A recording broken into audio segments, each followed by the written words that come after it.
Welcome back to the channel, guys. My name is Darren Tang, and this is my current bag update after the PBA Tour season 2025 is finished. We are going to start off at the top of the bag, and that is always the earliest ball in my bag, and that's going to be the IQ78U. Now we're thinking for PBA events only.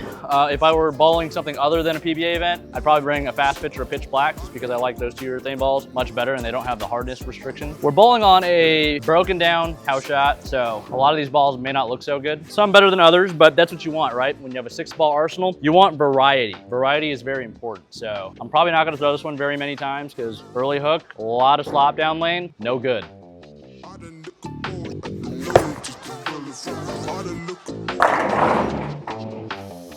I know it struck, but to be honest, it's not ideal ball motion, ball reaction. Ball hit really flat, deflected. 10-pin, honestly, probably shouldn't have fell. We're bowling on, they're basically twister pins, except for one. The 6-pin down there, I think is a normal pin. I'll throw this one more time for you guys. I guess I'm gonna take this opportunity to tell you guys not to treat urethane balls like weak bowling balls. So as you're moving left, as you need balls to get down the lane, urethane is the earliest hooking cover stock on the market. And when you move through transition, you want balls that are gonna get through the front of the lane, not early, like this. Just because it doesn't hook a lot does not mean it's weak. I'm gonna try to shape it in a way that's gonna get it to do the right thing, but I definitely would not be throwing this as my #1 option for this situation. Maybe? Yeah, that's not bad. So urethane, you want control, you want the ball to read early, you want it to go forward as much as possible. If urethane's in play, it's the first ball out of the bag, for sure. But I have pretty much a rule, when urethane's done, it's just done. Like I wouldn't go to a different layout because that window for use is so small, I would just go to reactive. Segueing into reactive, I have Ion Max. So we've come out with a handful of strong balls this year. Yeah, Ion Max came out last year, but this one's been the best one for me, personally. We do have the RST Hyperdrive at the moment, which is our other big ball. The numbers are a little different. I haven't quite drilled one to get it to work for me yet, which is why the Ion Max is still a staple in my bag. We also have Physics Blackout, but that ball's kind of in a different category for me. It's strong still, but it's just a ball that I wouldn't put in this slot. So we're gonna refer to these as slot. Slot #1 is obviously urethane every time. Slot #2 is gonna be our big, strong asymmetric bowling ball. By big, I mean big cover. By strong, asymmetric is strong typically, until one of the other balls later in the video. But let's throw a couple here, let's get lined up. I don't see this ball being very good right now either, just because they're so tight down lane. Typically when they get tight down lane, that means there's been some traffic, so they're gonna hook a little earlier, and that's the reason why they're tight down lane. Less oil in the front, more oil down lane.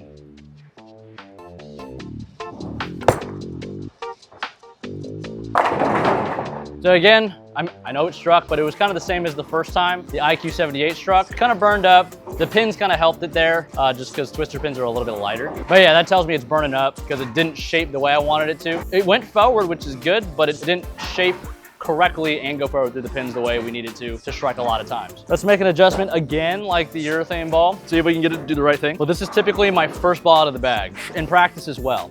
And I think that's something that needs to be learned for a lot of people.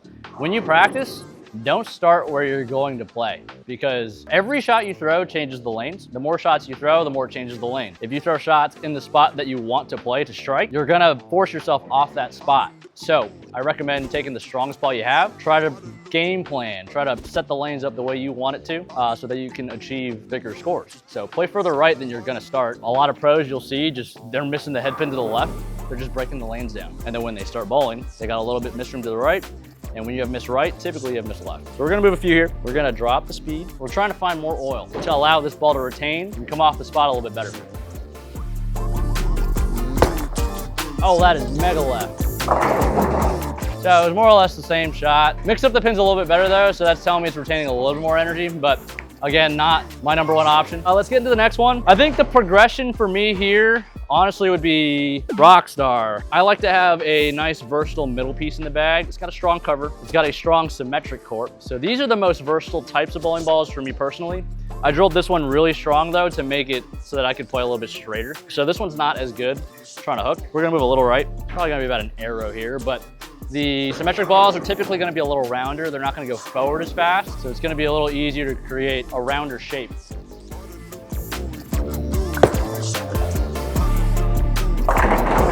So So far, so okay. When you drill them stronger, they go forward faster. It's almost like simulating a more asymmetric shape. I actually don't know if that's a valid thing to say, but when you drill balls stronger, they hook earlier. We'll keep it at that. This is a ball that I drill to play straighter. Sometimes I can hook it if the conditions permit. In this specific case, this would probably be the third ball out of the bag. So this is gonna be in slot number 3. I'm moving a couple back to the left. This is closer to where we started with the other 2 balls.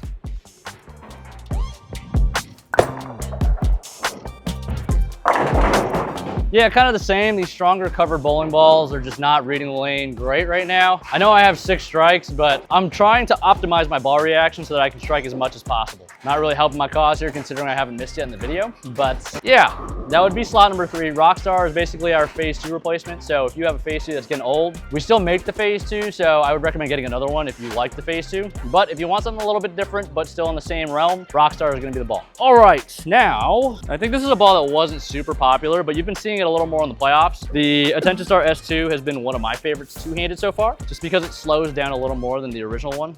I haven't been throwing the original one a ton because they're essentially the same ball. As far as their components, the core is the same. The cover is the same strength. This one's just a hybrid, so it's making it a little bit earlier. I'm big on not thinking about pearls, solids, and hybrids unless the ball is the same. So in the case of the Attention Star and the S2, they're the same ball, but one's a pearl, one's a hybrid. So that's where it makes the difference.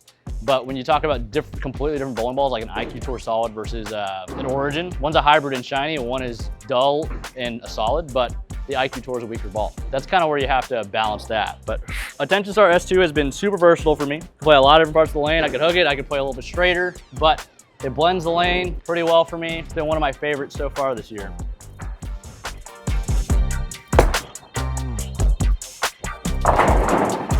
We might bowl 300 in this video. 2 each at 6 balls. Yeah, we got 7 in a row. Our ball has hit pretty much the same every time. When you bowl on the house shot, it's a lot harder to tell the difference between bowling balls sometimes because everything's funneling to the same spot. If you're not very good at seeing the difference between bowling balls and you're just looking at, oh, it's striking, it's in the pocket the same. Bowl on something different if you can. Bowl on a sport pattern. The shorter it is, the bigger the difference you're gonna see between bowling balls for sure. Just because those balls are gonna respond faster to friction depending on what you're throwing. So the weaker you go, this is where things get really confusing sometimes, and I recommend you guys head over to howtobowl.com to help yourself understand bowling a little bit better so you can increase your scores. But a tough thing to understand sometimes is when a ball hooks too much or covers too many boards, people think stronger. That typically just means your ball's not reading front to back early enough, and that's why it's flying off the spot more. If you look at the lane front to back, you'll be able to tell a better difference between strong versus weak, because to us, strong is early, weak is long. But depending on the lane conditions, that could tell you, or the ball can do different things. Like you could have the strongest ball on the planet hook a bunch of boards given the correct situation.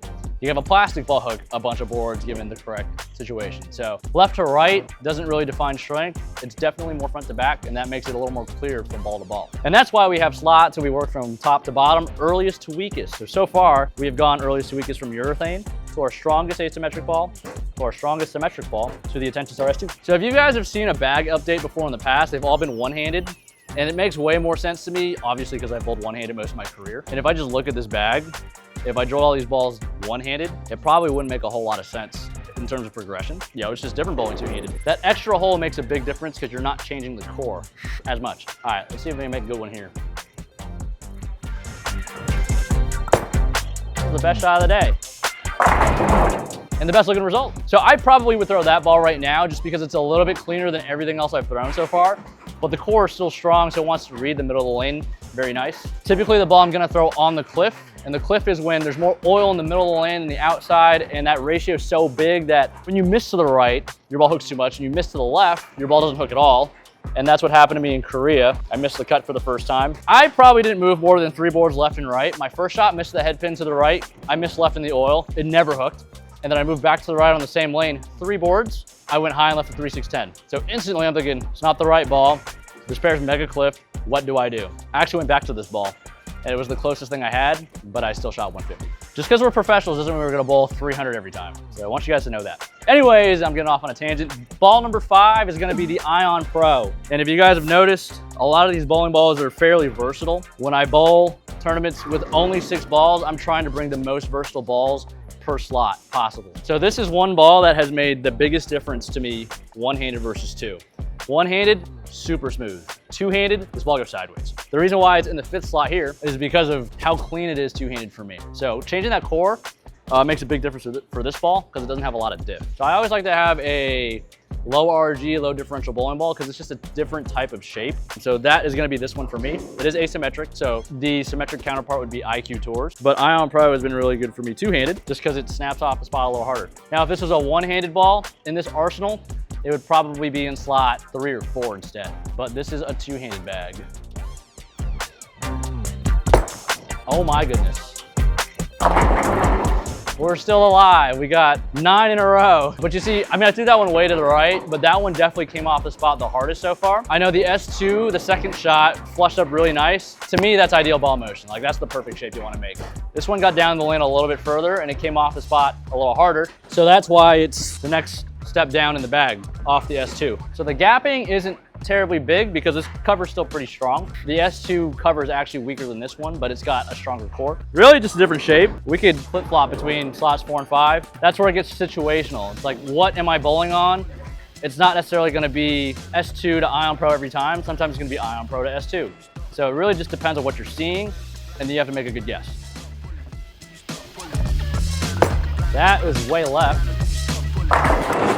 We don't have Specto up right now, but down lane, potentially 10 different. This is the ball I'm gonna be throwing right now just because I know I can hit the pocket almost no matter where I throw it. It's really just about how it comes off my hand at that point. So when you're balling on something a little bit easier, like this, you wanna balance between how much room am I gonna have to hit the pocket, but which ball's gonna strike. And really that's kind of what you wanna do, period. You wanna balance between how much pocket, how much strike percentage. It's basically lane play versus ball motion. Ball motion is gonna give you how big your pocket's gonna be. Lane play is gonna give you how much pocket you have. One definitely comes before the other. I would lean on hitting the pocket more before trying to throw a lot of strikes. Because bowling two-handed now, I can throw a lot of strikes. If I'm bowling a not so good game, I have the confidence to throw a 4-bagger somewhere, but it's very expensive when I don't hit the pocket. So that's kind of the difference between my one-handed and two-handed game. One's much more conservative. The shot making is a little bit better at the moment, but hey, we're only 3 or 4 months in competitively two-handed, so give me some time. Everybody's saying that I'm better one-handed than two. Obviously, I've been bowling one-handed for 23 years. 23 years of experience, 3 months. You do the math. All right, at the bottom of the bag, I have my favorite ball right now, the Typhoon. Now, I typically don't like having favorite balls in the bag because you lean towards this ball, not specifically this one, but you lean towards your favorite ball more often than not. But you're also gonna have the most confidence in that ball, so if it's not the right ball, but you have more confidence in it, you're probably gonna make a better shot, which is why you always wanna set yourself up on the lanes to be able to make a good shot. If you're standing up here and you feel like, oh man, I can't miss right, I can't miss left, I recommend you don't throw the shot. You come back, you try to figure out what you're gonna do, get up there, commit to a shot, and then go do it. Anyways, we got the Typhoon here. Weak cover, it's got a moderately weak core, but I do feel like I can do a lot of different things with this ball. I can play a little straight if I have to, just because it's not super quick. It typically wants to be fairly round. The layout's really strong too, so that's what helps it make it round. So if you have a Typhoon that's kind of quick and you want to try a different one, you can try to drill it a little stronger. It still gets down the lane pretty good. I've thrown a lot of strikes with this ball, lots of confidence with it. The faster I get to it, typically the better. It's almost like the old school high road. The faster you get to a high road, or the lanes always come to a high road. The lanes always come to a Typhoon. A little slow. Of course, that's the one that doesn't strike.